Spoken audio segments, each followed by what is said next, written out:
ARKITEKTUR's Preface, Poem, and Epilogue by Azlan Adnan, M.A. Architecture is not merely the art of making buildings. It is the shaping of how life unfolds, within walls, between people, and across generations. Yet today, architecture finds itself at a crossroads. The profession, once a custodian of culture and climate, now stands accused of complicity in climate collapse, of fueling inequality, of flattening the diversity of place in favor of bland, global sameness. The truth is uncomfortable. Architecture has helped build a world that is out of balance, ecologically unstable, socially fragmented, and spiritually adrift. We design glass towers as the seas rise. We clear forests for megadevelopments no one truly needs. We insulate ourselves from nature while pretending to imitate it. This is not design. It is denial. We must say it plainly. We are facing a planetary emergency.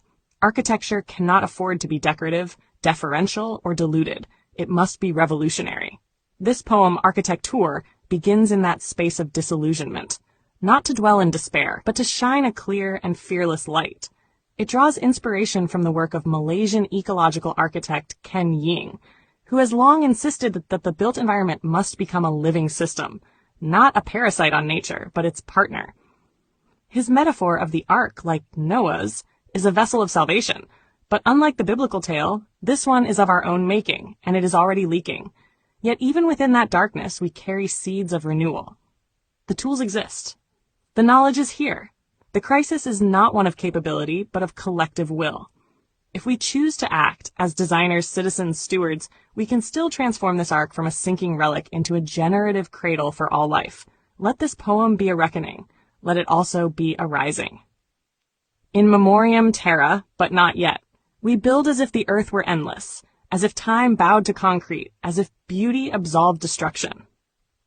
But the cities we raise are tombstones in waiting, monuments to a species that mistook cleverness for wisdom. The ice collapses, the forests grow still, the rivers forget their names. Each sketch an elegy, each blueprint a broken vow, every tower a dagger in the soil that once sustained us. We forget. Architecture is not neutral. It brokers power. It buries histories. It shelters some and displaces others. It hardens borders and weakens bonds. Ken Ying warned us, we are not sovereigns but stowaways. Passengers aboard an ark already taking on water. Not Noah's ark of wooden myth, but one of glass, steel, and debt, built not for life but for spectacle.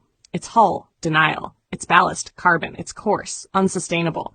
And still we sail, sketching luxury in a burning world. Yet, in this long dusk of the Anthropocene, a flicker persists, a pulse of resistance.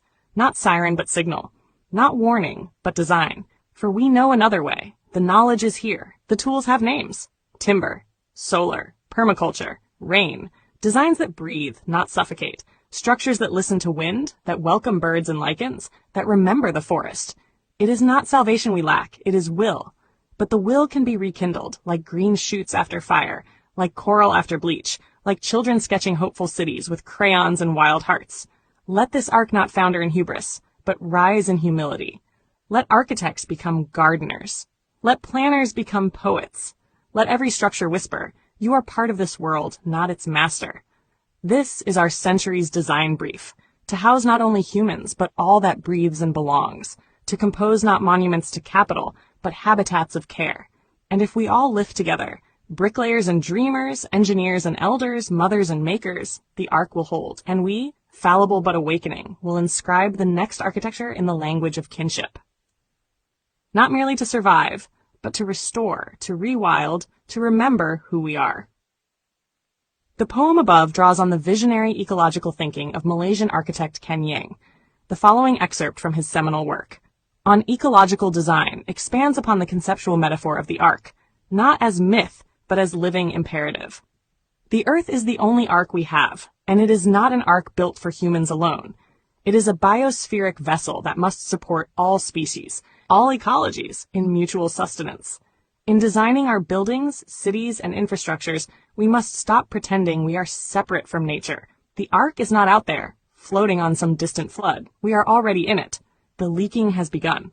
Our task is to repair it from within, with urgency, wisdom, and reverence. Ecological design is not a style. It is survival, sanctified.